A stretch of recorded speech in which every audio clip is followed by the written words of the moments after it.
أرسلناك إلا رحمة للعالمين.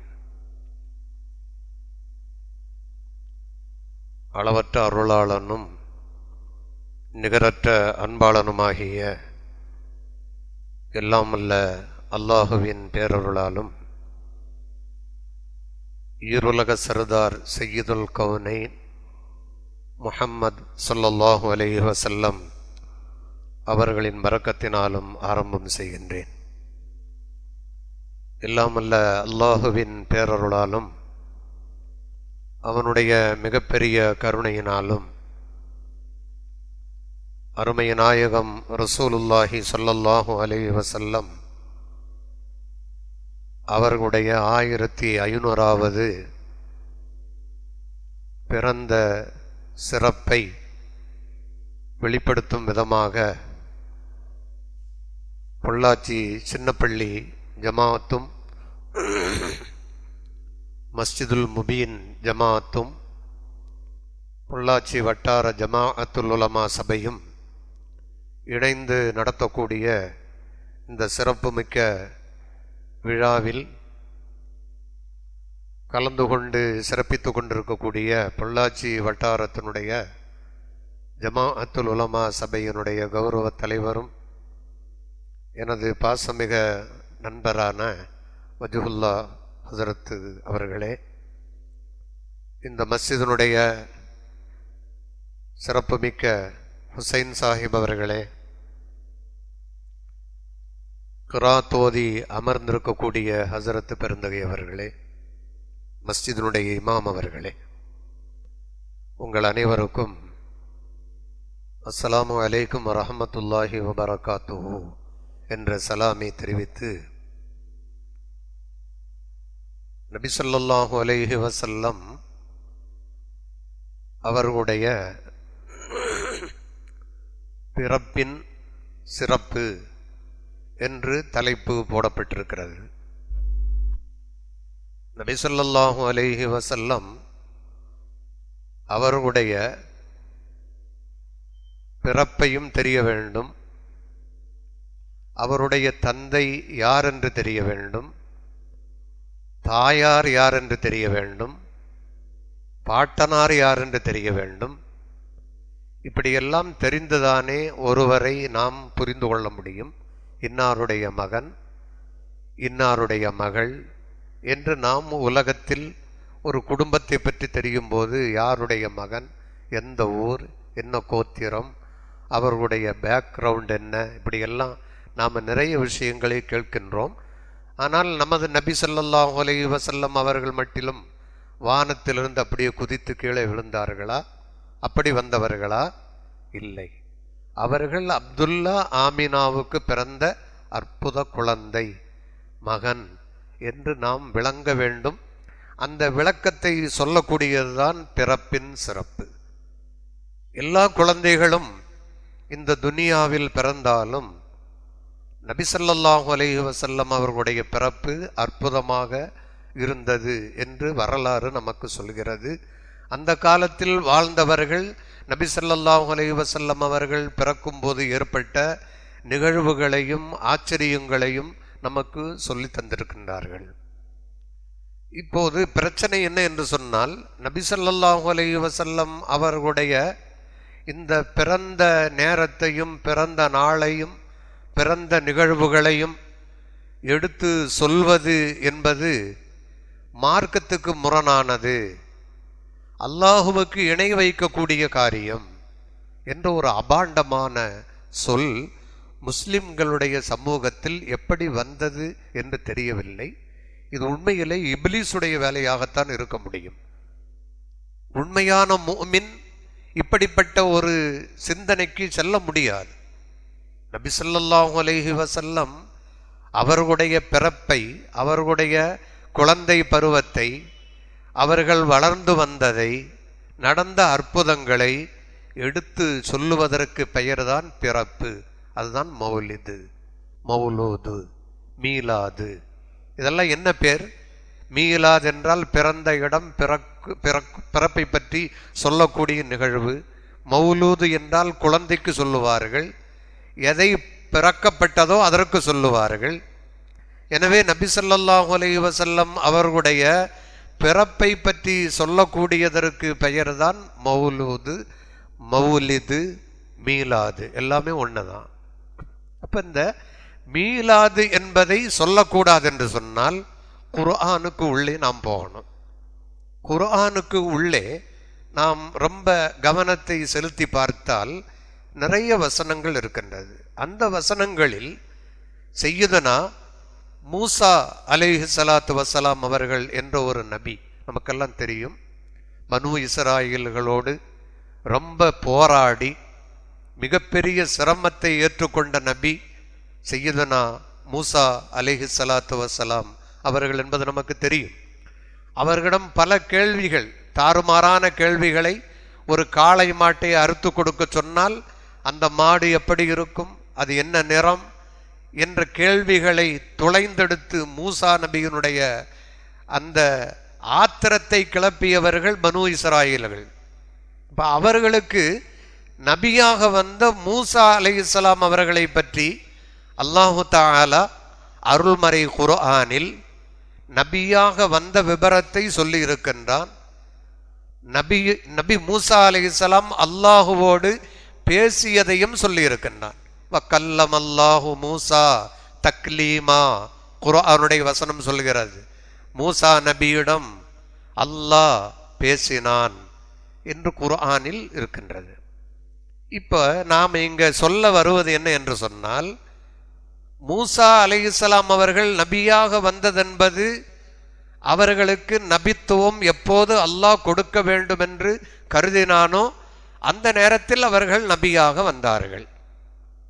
நமது நபி ஸல்லல்லாஹு அலைஹி வஸல்லம் அவர்கள் 40வது வயதில் அவர்கள் நபி என்று தெரியப்படுத்தப்படுகிறார்கள், நபி என்று அவர்கள் அறிவிக்கிறார்கள், பிரகடனப்படுத்துகிறார்கள். இப்போ மூசா அலைஹிஸ்ஸலாம் அவர்கள் நபியாக வருவதற்கு முன்னாலேயே மூசா நபியினுடைய பிறப்பை பற்றி அல்லாஹ் குர்ஆனிலே சொல்றான். இங்கதான் நம்ம யோசிக்கணும். ஒரு நபியினுடைய பிறப்பை பற்றி சொல்லக்கூடாது, பேசக்கூடாது, நபியினுடைய குழந்தை பருவத்தை எல்லாம் சொல்லக்கூடாது, நபியாக ஆகிறதுக்கு முன்பு அவர்கள் எப்படியெல்லாம் இருந்திருப்பாங்க, நபியாக ஆன பிறகுதான் நம்ம அவங்கள பற்றி யோசிக்கணும். நபியாக ஆவதற்கு முன்பு நபி கூட தப்பு செய்திருக்கலாம், இவர் ரொம்ப யோக்கியமானவர், நபி கூட தப்பு செய்திருக்கலாமே, நபியாக வந்த பிறகு அந்த மாதிரி நடந்திருக்குமா என்று இவரை கேள்வி கேட்பது. அப்ப தவறு செய்த ஒரு தப்பானவரை அல்லாஹ் குர்ஆனில் சொல்ல மாட்டான். மூசா அலைஹிஸ்ஸலாம் அவர்களை அல்லாஹ் குர்ஆனில் குழந்தையாக அவர்களுடைய தாயார் பெற்றெடுத்த விபரத்தை குர்ஆனிலே சொல்லியிருக்கிறார். ஆல இம்ரான் அத்தியாயத்தில் உங்களுக்கு தெரியும், அனிர்லிஹி ஃபைதா ஹிப்தி அலைஹி ஃபஅல்கிஹி ஃபில் யம் என்று குர்ஆனுடைய வசனம். அது ஒரு நீண்ட வசனம், நிறைய ஆயத்துகள் உள்ள வசனம் வரும். அதில் அல்லாஹ் என்ன சொல்லுகிறான், ஃபிரௌன் தன்னுடைய ஆட்சிக்கு எதிராக இனிமேல் யாருமே வரக்கூடாது, இப்போதைக்கல்ல, அவன் நீண்ட காலம் இருக்கிற மாதிரி நினைச்சு என்ன திட்டம் போட்டான், உத்தரவு போட்டான் என்றால், இனி குழந்தைகள், ஆண் குழந்தைகள் பிறந்து வளர்ந்து வாலிபனாக வந்து எனக்கு எதிராக வருவதற்கு முன்னாலேயே பிறக்கின்ற எல்லா ஆண் குழந்தைகளையும் உயிரோடு வெட்டி சாய்த்து விடுங்கள், புதைத்து விடுங்கள், மௌத்தாக்கி விடுங்கள் என்று உத்தரவு பிறப்பித்த அன ரப்புக்குமுல் அஅலா, உங்கள் எல்லோரை விட நான் உயர்ந்த இறைவன் என்று பிரகடனப்படுத்திய ஃபிரௌனுடைய உத்தரவு பிறந்த நேரத்தில்தான் மூசா அலைஹிஸ்ஸலாம் பிறக்கிறார்கள். இப்ப மூசா அலைஹிஸ்ஸலாத்து வஸ்ஸலாம் அவர்கள் பிறக்கும் போது அவர்களுடைய தாயார் மகனை காப்பாற்ற வேண்டும் என்பதற்காக அந்த காலங்களில் ஆறுகளில் பரிசல்களில் போவார்கள். வட்ட வடிவத்தில் இருக்கும், உட்காருவதற்கு சௌரியமாக இருக்கும். அந்த பரிசலில் அந்த குழந்தையை பக்குவமாக வைத்து அந்த குழந்தையை நீங்கள் அந்த பரிசலில் நைல் நதியிலே போட்டு விடுங்கள் என்று அல்லாஹ் சொன்ன உத்தரவின் அடிப்படையில் அவர்களுடைய தாயார் போட்டார்கள். இது குர்ஆன் சொல்லுகிறது. அப்படி போட்டதற்கு பிறகு அந்த நைல் நதி எங்கே கொண்டு போய் மூசா நபியை நிறுத்தியது? ஃபிரௌனுடைய மாளிகைக்கு முன்னால. ஃபிரௌனுடைய மாளிகையில் ஃபிரௌனால் இழுத்து வளர்க்கப்பட்டு எல்லா குழந்தைகளும் கொல்லப்படுகிறது. மூசா அலைஹிஸ்ஸலாம் அவர்கள் காப்பாற்றப்பட்டார்கள் என்பதும் வரலாறு. இதுல இன்னொரு விஷயம் இருக்கிறது. பிறப்பின் நிலையை பேசக்கூடாது, அதை சொல்லக்கூடாது, என்ன தேவை இருக்கின்றது என்று கேட்பவர்களுக்கு மட்டிலும்தான் நாம் இந்த நிகழ்வை சொல்கிறோம். மூசா அலைஹிஸ்ஸலாம் அவர்களுடைய குழந்தை பருவத்தை அல்லாஹ் சொல்கிறார். 2 வரியிலே சொல்லவில்லை.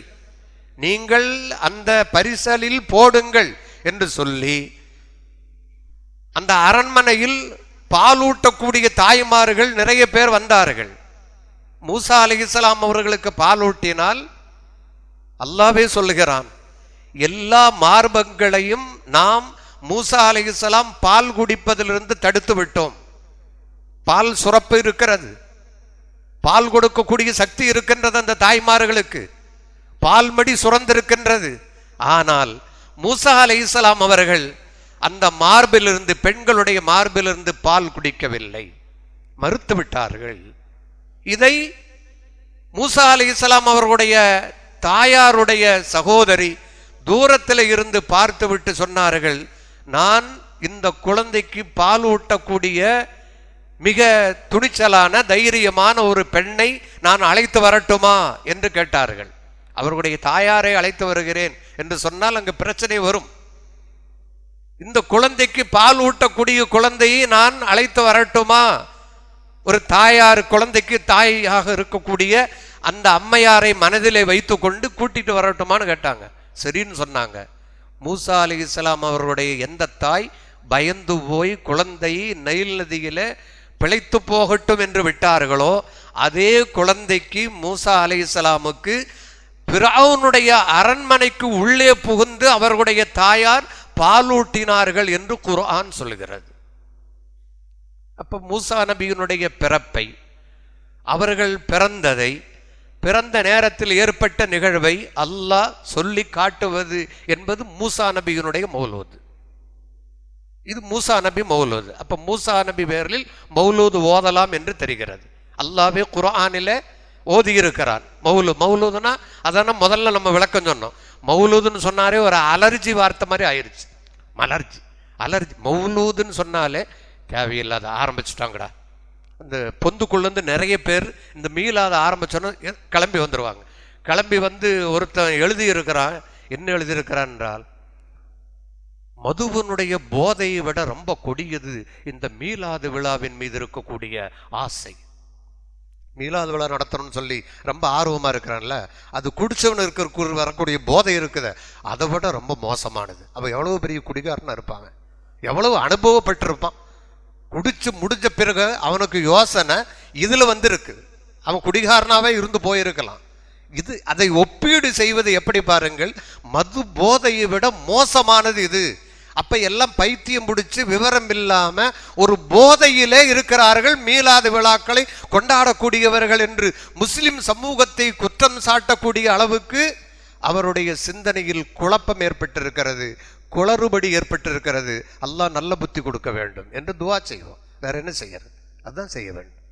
அப்ப மூசா அலைஹிஸ்ஸலாத்து வஸ்ஸலாம் அவர்களுடைய அரண்மனைக்கு உள்ளே புகுந்து அவர்களுடைய தாயார் பாலூட்டினார்கள் என்ற நிகழ்வை அல்லாஹ் குர்ஆனில் சொல்வது மூசா நபியினுடைய பிறந்த வரலாறு. இன்னொரு நபியும் அல்லாஹ் சொன்னான். இதெல்லாம் குர்ஆன்ல இருக்கிறது. ஈசா அலைஹிஸ்ஸலாம் நமக்கெல்லாம் தெரியும், இயேசுநாதர் என்று சொல்லுவார்கள்.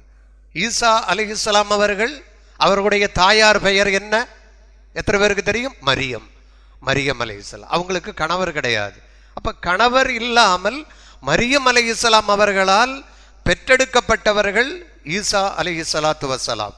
பிரசவ நேரம், கர்ப்ப நேரம், பிறந்த நேரம் எல்லாமே நொடிப்பொழுதில் என்று சொல்கிறார்கள்.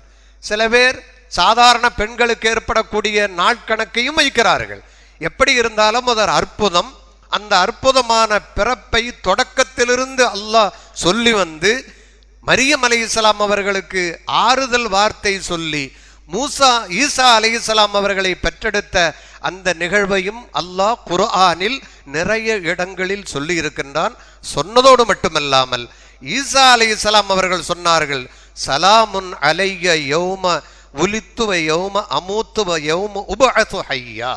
நான் பிறந்த நாளிலும், அவர் எந்த நாளில் பிறந்தாரோ அந்த நாளிலும், நான் மரணமடக்கூடிய நாளிலும், நான் மறுமையில் எழுப்பப்படும் நாளிலும் என் மீது சலாம் உண்டாகட்டும் என்ற துவாவையும் ஈசா அலைஹிஸ்ஸலாம் அவர்கள் செய்தார்கள் என்று குர்ஆன் நமக்கு சொல்லி காட்டுகிறது.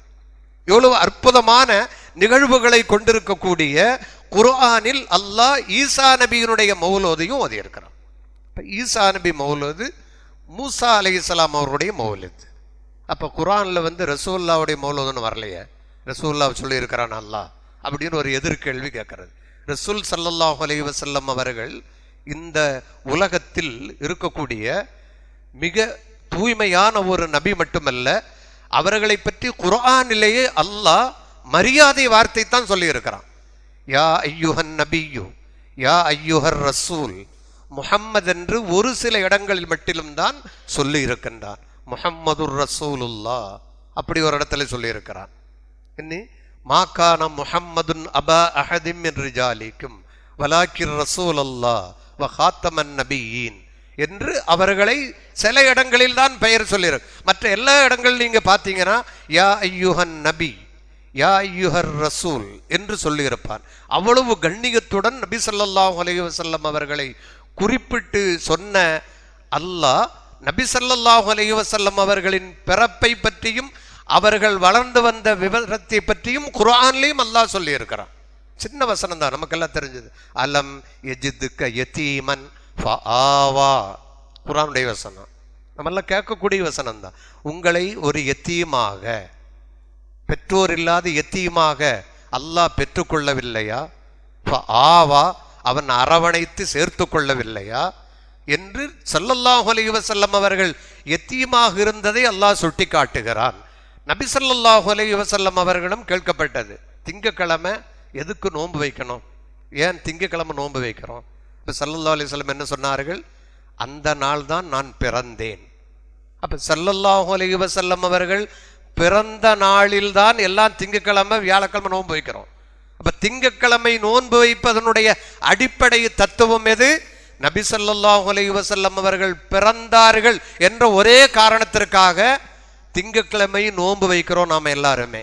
இது ஸல்லல்லாஹு அலைஹி வஸல்லம் அவர்களே சொன்னது. அப்படிப்பட்ட ஸல்லல்லாஹு அலைஹி வஸல்லம் அவர்களுடைய பெருமைகளை, பிறப்பு நிகழ்வுகளை சொல்லுவது சிறப்பானது, வேண்டியது, அது சொல்லப்பட வேண்டியது. நபி ஸல்லல்லாஹு அலைஹி வஸல்லம் அவர்கள் பிறக்கும் போது என்ன நடந்தது என்பதை சொல்லக்கூடியதுதான் மௌலூது கிதாபில் இருக்கிறது. மௌலூதில் நம்ம பைத்தா ஓதும்போது, ராகமா ஓதும்போது கேட்குறவங்களுக்கு நல்லா பாட்டு பாடுறாங்க, சினிமா மெட்டில் பாட்டு பாடி இப்படி ஆடி ஆடி பாடுறானுங்களே, என்ன பிரயோஜனம் இருக்குது? ஏதாவது நன்மை இருக்குதா? எதுக்கு இந்த பாட்டெல்லாம் பாடுறாங்க? என்னதானே எல்லாத்துக்கும், உங்களுக்கும் நீங்களும் தான், எல்லாரும் தான் அப்படித்தான் நினைக்கிறது, சும்மா இல்லை இல்லைன்னு தலையாட்டுறது. எல்லாருக்குமே மௌலூது பேரில் ஒரு வெறுப்பு இருக்கிறது. ஏன்னா அந்த அளவுக்கு வெறுப்பு நம்முள்ள ஊட்டப்பட்டிருக்கிறது. அதனால தான் மௌலூதுன்னு சொல்லும் போதே ஒரு மாதிரியான வெறுப்பு. ஹஸரத்துமார் பொழப்ப நடத்துறதுக்கு செய்திருக்கக்கூடிய சரியான வேலை பண்ணி இருக்கிறாங்க, 4 பேருக்கு வருமானம் வரணுங்கிறதுக்காக மௌலூதையெல்லாம் கிளப்பி விட்டுருக்கிறாங்க என்று எதிரிகள் சொல்ல சொல்ல அது கேட்க நல்லாவே இருக்கு. அதை கேட்டு பாருங்க, ரொம்ப நல்லா இருக்கும். இந்த மௌலூதை அழுத்தமாக மௌலூது ஓதணும்னு சொல்லி பாருங்க, எதுக்கு இவ்வளோ கஷ்டப்பட்டு இவர் கத்தம் போட்டு சொல்லிட்டு இருக்கிறாரு, ஒரு பிரயோஜனம் இல்லை என்றுதான் கருதுவார்கள். மௌலிது கிதாபில் மௌலிது, இப்போ சுபஹான மௌலிதுன்னு இது ஒரு மௌலிது. கேரளாவில எல்லாம் ஒரு மௌலூது ஓதுவாங்க. அந்த மௌலூதுக்கு என்னங்க பேரு? மன்கூஸ் மௌலூத்.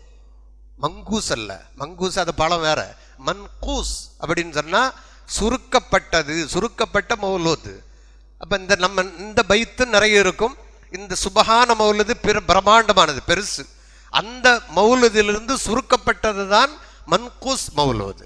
அந்த மௌலூதுல என்ன இருக்கு, என்ன சொல்லப்பட்டிருக்கிறது, அதை நல்ல யோசிக்கணும். இப்போ நிறைய வீடுகளில் மௌலூது எல்லாம் க்ளோஸ், ஒன்றுமே கிடையாது.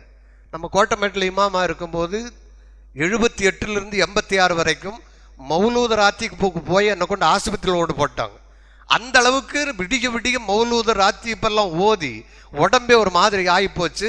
1 மணி வரைக்கும் திக்ருகள் நடக்கும், 2 மணிக்கு போய் படுக்கிறது, ஃபஜ்ருக்கு எந்திரிச்சு வர்றது, உடம்பு சரியில்லாம ஆயிரு. அவ்வளவு மௌலிதுகள் ஓதப்பட்ட வீடுகள் இன்றைக்கு டிவிக்கள் நிறைந்து, இன்ஸ்டாகிராம், ஃபேஸ்புக்கு அல்லாஹ் எப்படி கொண்டு விட்டுட்ட பார்த்தீங்களா?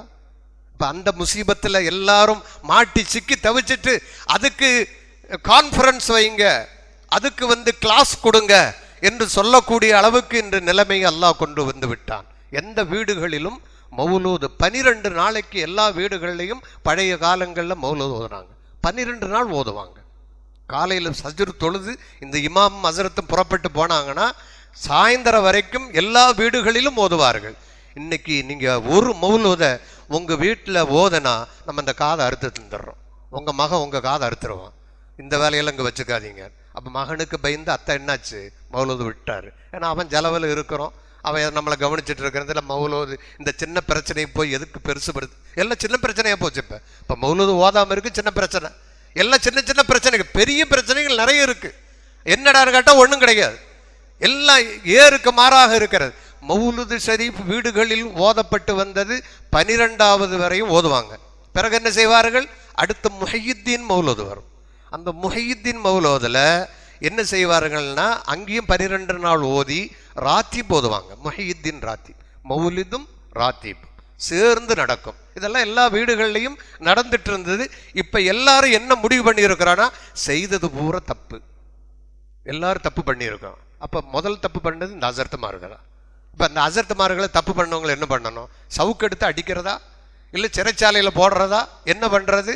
அப்போ காலங்கள் மாற மாற ஒவ்வொன்றும் நம்முடைய பவர்கள் குறைகிறது. முன்பு தொப்பி அணிந்திருந்தோம், உலமாக்கள் தலப்பாகை கட்டியிருந்தார்கள், தோளிலே துண்டு போட்டிருந்தாங்க, அவங்களும் துண்டை போட்டுட்டாங்க. அவங்களும் அப்படித்தான், அவங்களையும் நம்ம சேர்த்து தான் சொல்கிறோம். அவங்களும் துண்டாக்கிட்டாங்க. தொப்பியும் அதே மாதிரி தான் சின்ன சின்ன தொப்பியாக போச்சு. முன்பு எவ்வளவு பெரிய தொப்பி போட்டிருந்தார்கள், டர்க்கி கேப் என்று நீட்டமான தொப்பி போட்டிருந்தார்கள்.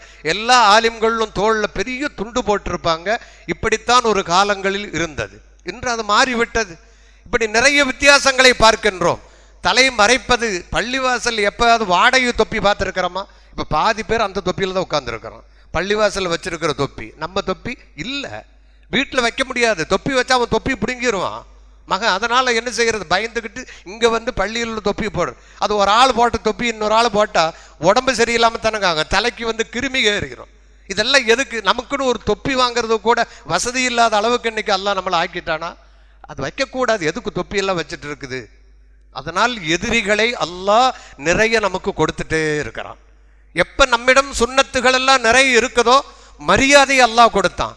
இப்ப எல்லாமே குறைந்து போய்விட்டது. எனவே நபி ஸல்லல்லாஹு அலைஹி வஸல்லம் அவர்களுடைய பெருமையை பேசக்கூடிய இடம் அந்த மஜ்லிஸ், சிறந்த மஜ்லிஸ்.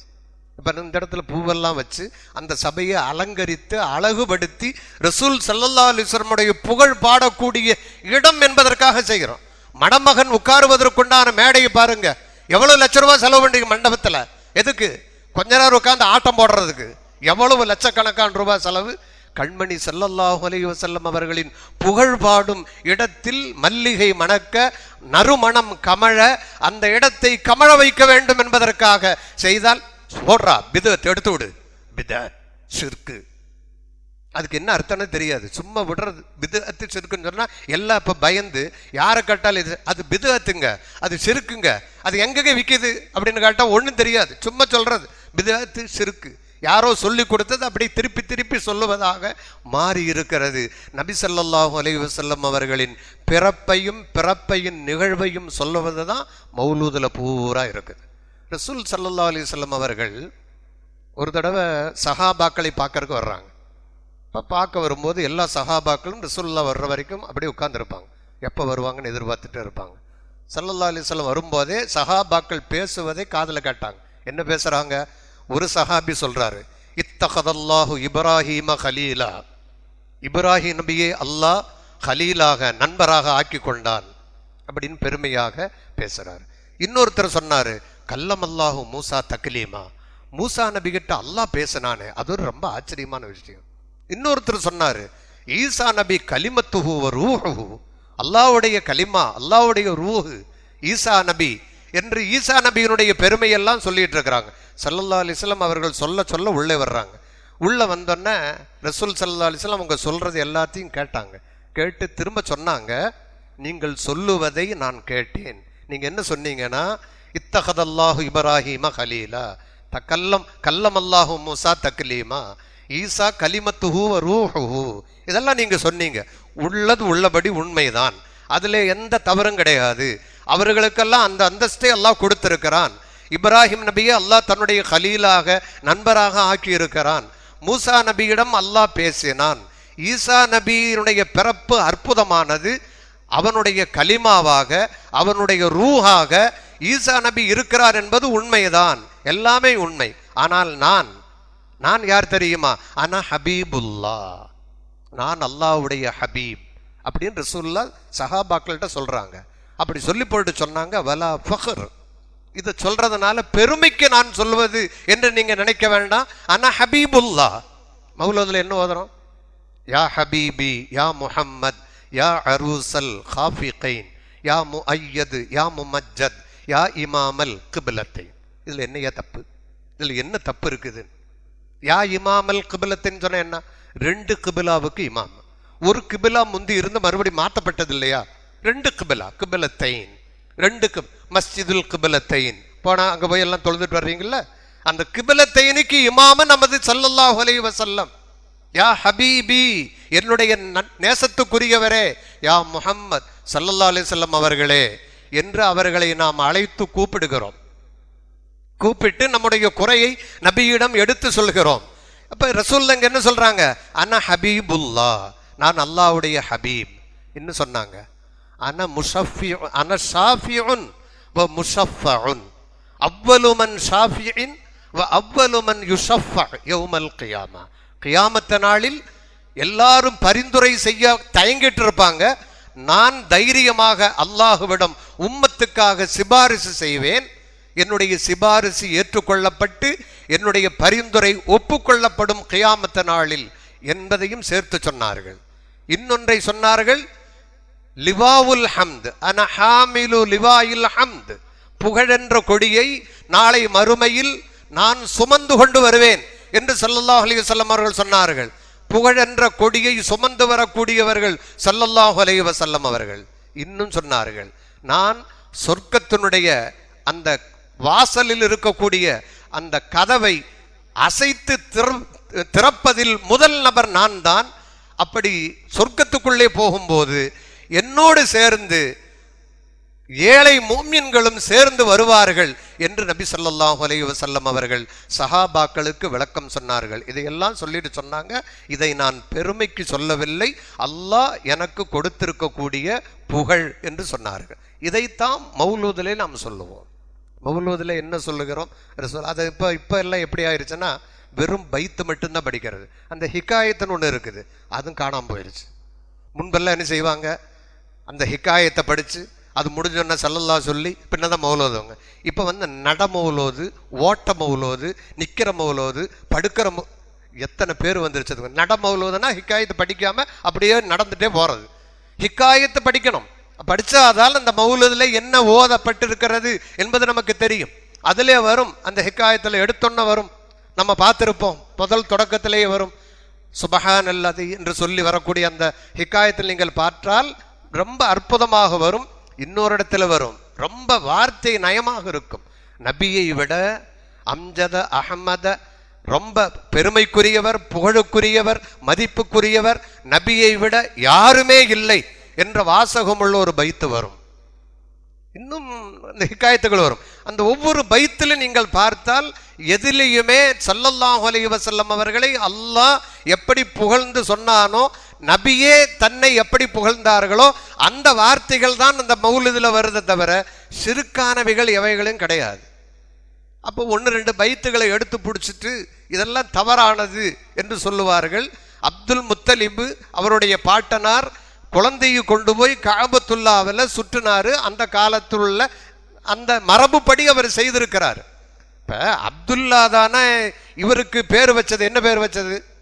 முகம்மது. முகமது பேர் வச்சது யாரு? அப்துல்லா. அவர் முஸ்லிமா இல்லையா? அப்ப பேரை மாத்திரலாமா? அப்துல்லா அந்த காலத்துல முஸ்லிம் இல்லைன்னு சொன்னா முகமது என்ற பேரை இப்ப எடுக்கணும். அப்துல் முத்தலிப் தானே பேர் வச்சாரு. அவர் அன்னைக்கு முஷ்ரிக்கு, அன்னைக்கு காஃபிரா இருந்தாரு. அப்படிப்பட்டவர் வச்ச பேரை இப்ப முஹம்மது ஸல்லல்லாஹு அலைஹி வஸல்லம் அவர்களுக்கு வைக்கலாமா? அப்துல் முத்தலிப் கேட்டாங்க, என்ன இந்த பெயர் வச்சிருக்கிறீங்க அப்படின்னு கேட்கும்போது, இந்த மாதிரி ஒரு அற்புத குழந்தையை நான் பார்த்ததே இல்லை, இது எல்லோராலும் புகழப்பட வேண்டும், முஹம்மத் புகழப்படுபவர் என்ற அர்த்தத்தில் முஹம்மது என்று பெயர் வைத்தேன் என்று சொன்னார்கள். முஹம்மது ஸல்லல்லாஹு அலைஹி வஸல்லமுக்கு 99 பேர் இருக்குது. குர்ஆன்ல ஒரு பக்கம் பார்த்தீங்கன்னா வெளியில் என்ன இருக்கும்? அஸ்மாஉல் ஹுஸ்னா. இந்த பக்கம் பார்த்தீங்கன்னா என்ன இருக்கும்? ரசூலுல்லாஹ்வுடைய 99 பேர். அதை யாருமே கண்டுக்கிறது இல்லை, இதையும் கண்டுக்கிறது இல்லை. அஸ்மாஉல் ஹுஸ்னா யாருக்கு தெரியும்? குறிப்பிட்ட கொஞ்சம் பேருக்கு தெரியும். 99 திருநாமங்கள். அந்த ஹுவல்லாஹு லா இலாஹ இல்லல்லாஹ் இமாம் ஓதுறார, அதுல உள்ள அல் மலிக்குல் குத்தூஸ் சலாமுல் முஃமினுல் முஹைமின், அதோட சரி. அதுக்கு முன்னால் உள்ள எந்த இஸ்முகளும் நமக்கு தெரியாது. அஸ்மால் ஹுஸ்னா நம்ம படிக்கிறது இல்லை. ஸல்லல்லாஹு அலைஹி வஸல்லம் 99 திருநாமங்களை நாம் படிக்க வேண்டும். அப்படி 99 திருநாமங்களை பெற்றிருக்கக்கூடிய பெருமானார் ஸல்லல்லாஹு அலைஹி வஸல்லம் அவர்களுடைய பெயரை குறிப்பிட்டு சொன்ன அந்த வாசகங்களும் வார்த்தைகளும் தான் மௌலிதிலே இருக்கிறது. இப்போ நபி ஸல்லல்லாஹு அலைஹி வஸல்லம் அவர்கள் தன்னை பற்றி புகழ்ந்து சொன்னது சரி, பாட்டு பாடி இருக்கிறாங்களா? ரசூலுல்லாஹ் அதுக்கு குர்ஆன் ஆயத்து சொல்றது என்ன சொல்றது? வமா அல்லம்னாஹு ஷஅர வமா யன்பகி லஹு இன் ஹுவ இல்லா திக்ருன் வ குர்ஆனும் முபீன். யாசீன்ல வருது. என்ன? ரசூலுல்லாஹ்வுக்கு கவிதையெல்லாம் அவசியம் இல்லை, கவிதையெல்லாம் தேவையில்லை. அப்போ கண்ட கவிதையெல்லாம் படிச்சுக்கிட்டு அவனுக்கு ரொம்ப மோசமாக அரபிக் இருந்தாங்க. அந்த மாதிரி கவிதைகள் மிக்க தேவையில்லைன்னு அல்லாஹ் சொல்கிறான். இது பொதுவாக எல்லா கவிதையுமே சொல்றது. ரசூலுல்லாஹ் கவிதையை வெறுத்தார்கள், பாட்டு பாடுவதை வெறுத்தார்கள். நீங்க சொல்ல போன கிராத்து ஒரு பாட்டு தாங்க. கிராத் என்னது? கிராத் எப்படி ஓத சொல்லி இருக்கிறாங்க? நாகருணிவா பாட்டு மாதிரியே பாட சொன்னாங்க? கிடையாது. கிராத்துக்கு ஒரு மெத்தட் இருக்குது. அந்த கிராத்தை அழகான முறையில் அது காரிகள் 7 காரிகள் விதவிதமாக சொல்லி இருக்கிறார்கள். எப்படி நீட்ட வேண்டும், எப்படி சுருக்க வேண்டும், எந்த இடத்தில் உயர்த்தி சொல்ல வேண்டும், எந்த வார்த்தை எந்த பகுதியில் இருந்து தொண்டைக்குழி, நாவனுடைய ஓரம், இப்படி பல வார்த்தைகள் சொல்லப்பட்டு வரக்கூடியதான் குர்ஆனுடைய வசனம். இதை கிராத் என்று சொல்வார்கள். கிராத்து இனிமையாக இருக்க வேண்டும் என்று ஸல்லல்லாஹு அலைஹி வஸல்லம் சொல்லி இருக்கிறார்கள். அதனால தான் நம்ம பேசுமாம சேர்த்தும் போது அவர் கிராத்தெல்லாம் எப்படி கேட்காதீங்க, மனுஷன் பின்னால் தொழுக முடியாது. அவர் உண்மையில ஓதத்தான் செய்யறாரு, தப்பா ஒன்றும் ஓத மாட்டாரு. அல்ஹம்துலில்லாஹி ரப்பில் ஆலமீன் தான் ஓதுறாரு, வேற ஒன்றும் ஓதுறதில்லை.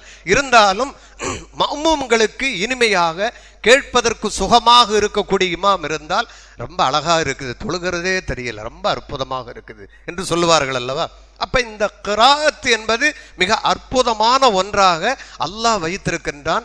இந்த கிராத்தில் சொல்லப்பட்டிருக்கக்கூடிய அந்த காரிகள் சொன்ன அந்த குர்ஆனின் அடிப்படையில் ஓதப்படக்கூடிய வசனங்கள் அது மாதிரி உள்ள அந்த துணியில் ஸல்லல்லாஹு அலைஹி வஸல்லம் அவர்களும் கவிதையை ரசித்திருக்கிறார்கள், பாராட்டி இருக்கிறார்கள்.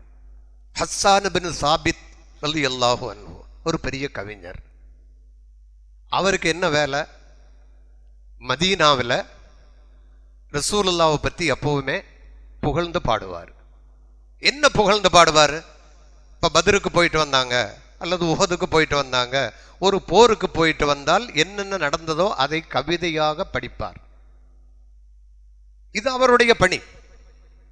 இப்படி படித்து கொண்டிருக்கக்கூடிய இவரை கண்ணியப்படுத்த வேண்டும் என்பதற்காக எதை படிச்சாரு?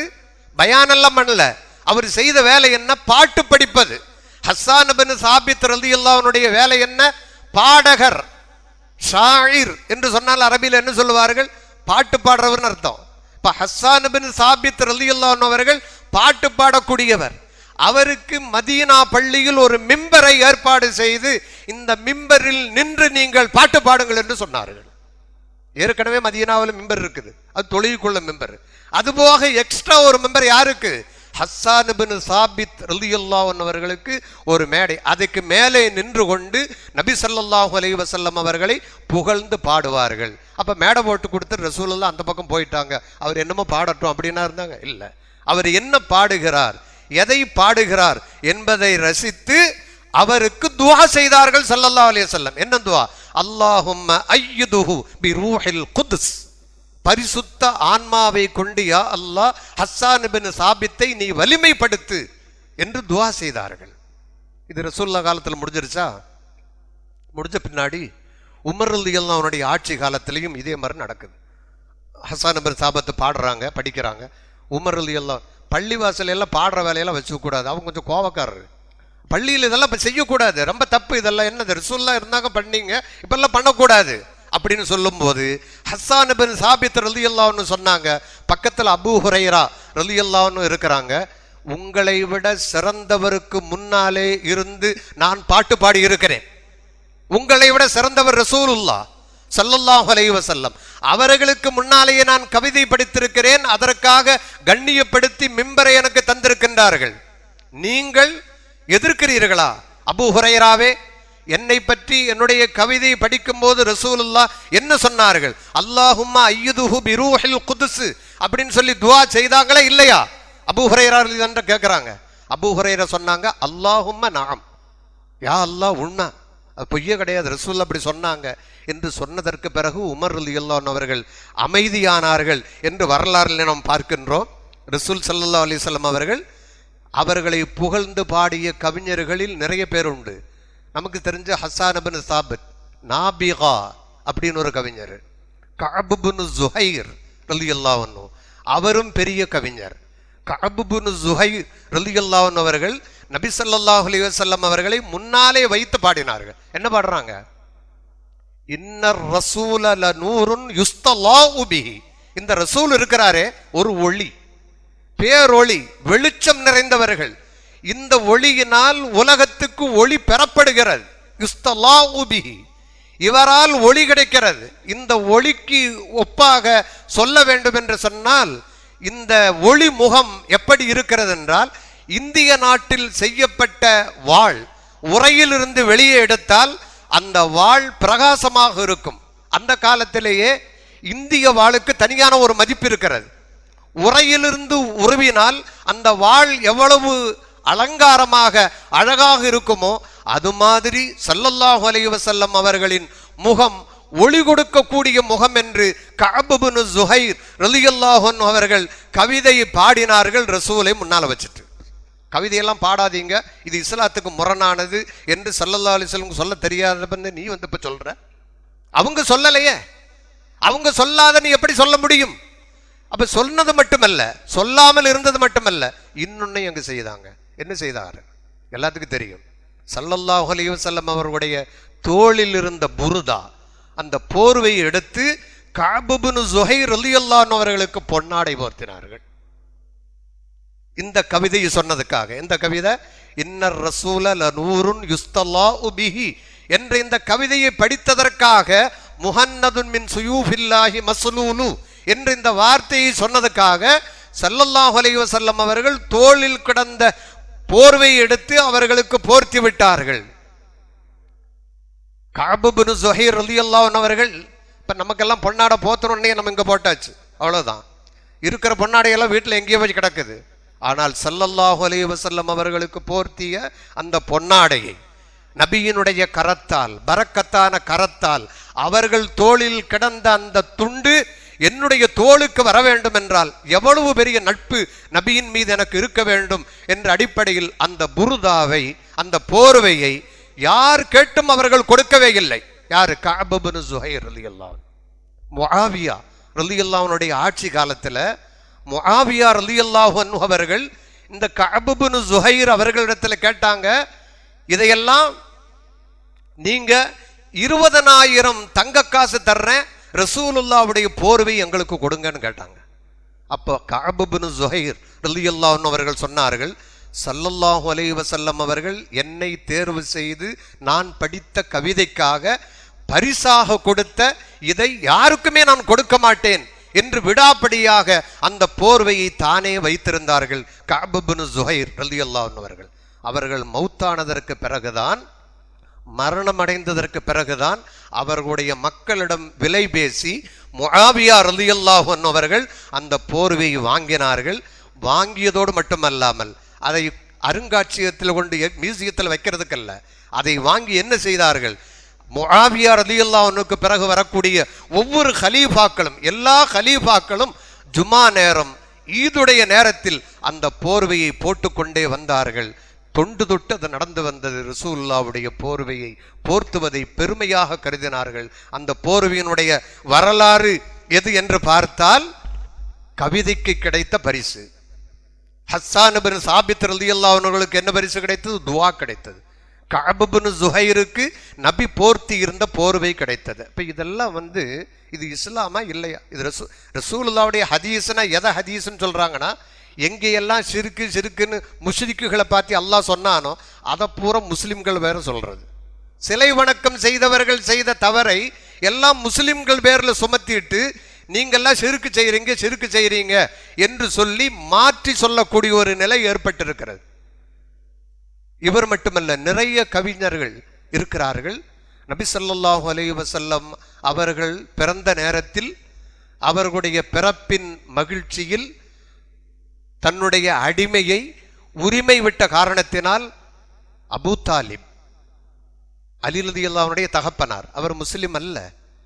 அந்த இறந்து போனதற்கு பிறகு ஒரு வருடம் கழித்து அவருடைய இன்னொரு சகோதரர் அப்பாஸ் அவங்க கனவுல கண்ட பிறகு நீங்க எப்படி இருக்கிறீங்கன்னு கேட்கும்போது அவர் சொன்னாரு, நான் நரகத்தில் வேதனையை அனுபவிச்சுட்டு இருக்கிறேன். ஆனால் ஒவ்வொரு திங்கட்கிழமையும் அந்த அடிமையை, முகம்மது பிறந்தவுடன் அடிமையை உரிமை விட்ட காரணத்தினால் எனக்கு வேதனை குறைக்கப்படுகிறது என்று அபூ தாலிப் சொன்னதை நம்முடைய உலமாக்கள் சொல்கிறார்கள். ஈமான் கொள்ளாத ஒரு காஃபிருக்கு அல்லாஹ் இந்த அந்தஸ்தை கொடுத்திருக்கும் போது ஒரு மூமின் நபியை புகழ்ந்து அவரை வாழ்த்தி அவரை பெருமைப்படுத்தி சொன்னால் நன்மை கிடைக்காதா? நன்மை கிடைக்கும் அல்லவா? இதே நிலையை நாம் பார்க்கின்றோம். எல்லா நிலைகள் இருக்கிறது. ரசூல் ஸல்லல்லாஹு அலைஹி வஸல்லம் அவர்களை புகழ்வது என்பது நம்முடைய மனதுக்கு பிடித்தமான ஒன்று. புகழ வேண்டும். நீங்க புகழாம இருங்க, அல்லாஹ் எப்பவுமே புகழ்ந்துட்டு இருக்கிறான். அந்த ஆயத்தை நம்ம ஓதிட்டு இருக்கிறோம். என்ன வசனம்? எல்லாத்துக்கும் மௌலூதுல ஓதறதுக்கு முன்னால ஓதுவோம் இல்லையா? என்னது? இன்னல்லாஹ வ மலாயிகத்தஹு யுஸல்லூன அலன் நபி யா அய்யுஹல்லதீன ஆமனு ஸல்லூ அலைஹி வ ஸல்லிமு தஸ்லீமா. இது சும்மா அப்படி ஓதிட்டே போறது. என்ன பொருள்னு தெரியாதனால தான் பெரிய பிரச்சனை வருது. அர்த்தம் தெரியறது இல்லை. இப்போ அல்ஹம்து சூரா இவ்வளவு நாளாக கேட்டுருக்கிறோமில்ல, யாரோ ஒருத்தர் கூப்பிட்டு அதுக்கு என்ன அர்த்தம் கேளுங்க. அல்ஹம்துலில்லாஹி ரப்பில் ஆலமீன், அதாவது அல்ஹம்துலில்லாஹி ரப்பில் ஆலமீன் இப்படியே சொல்லிட்டு இருப்பாரு ஒரு மாசம் பூரா. அதுக்கு பொருள் வராது. இந்த பொருள் தெரியாதனால இந்த அறகுறையா தெரிஞ்சவர் இருக்கிறான் பாருங்க, அவன் தாறுமாறா பொருளை சொல்லும்போது ஆஹா இதுவரைக்கும் இந்த அசர்த்து பொருளை சொல்லலை, இவன் கரெக்டா பொருள் சொல்றான்னு தாறுமாறுக்கு எல்லாம் ஜால்ரா போட்டுட்டு இருக்கிறோம். உண்மையானது புரியாமல்லாம் இருந்து கொண்டு இருக்கிறோம். எனவே இந்த குர்ஆனுடைய வசனங்களை நாம் புரியணும். அல்லாஹுவும் அவனுடைய மலக்குகளும் நபி மீது ஸலவாத்து சொல்கிறார்கள். அல்லாஹ் நபிக்கு ஸலவாத்து சொல்றதுன்னு என்ன? அல்லாஹும்ம ஸல்லி அலா ஸையிதினா அல்லாஹ் சொல்லிட்டு இருப்பாங்கன்னா அல்லாஹ் ஸலவாத்து சொல்றான்னு அர்த்தமா? அப்படி அல்ல. அல்லாஹ் நபியினுடைய கண்ணியத்தை புகழுகிறான். என்னுடைய ஹபீப், எனக்கு பிரியமான நபி, அவருடைய பணி இவ்வளவு சிறப்பாக இருக்கின்றது என்று அல்லாஹ் எல்லார்ட்டையும் அங்க இருக்கக்கூடிய வானவர்கள்ட்ட எல்லாம் பெருமையா சொல்லி கொண்டே இருக்கின்றான். மலக்குகள் ஸலவாத்து சொல்வது நபிக்கு துஆ செய்யறாங்க. ஸலவாத்து சொல்ற இந்த ஸலவாத்துகள் துஆ செய்வது நபிக்கு செய்வதனால் நபியை நாம பெருமைப்படுத்துறதில்ல. இப்படி நிறைய பேர் நினைச்சிட்டு இருக்கிறாங்க. நாமே நபிக்கு துஆ செய்ய தான் ஆளை காப்பாற்ற வேண்டி இருக்கிறது போல தெரியுது. நபி மீது ஸலவாத்து சொன்னா நபி காப்பாற்றப்படுவார் அப்படின்னு அர்த்தமா? கிடையாது. நபி மீது நீங்கள் ஸலவாத்து சொன்னால் உங்களுடைய கண்ணியம் உயரும்.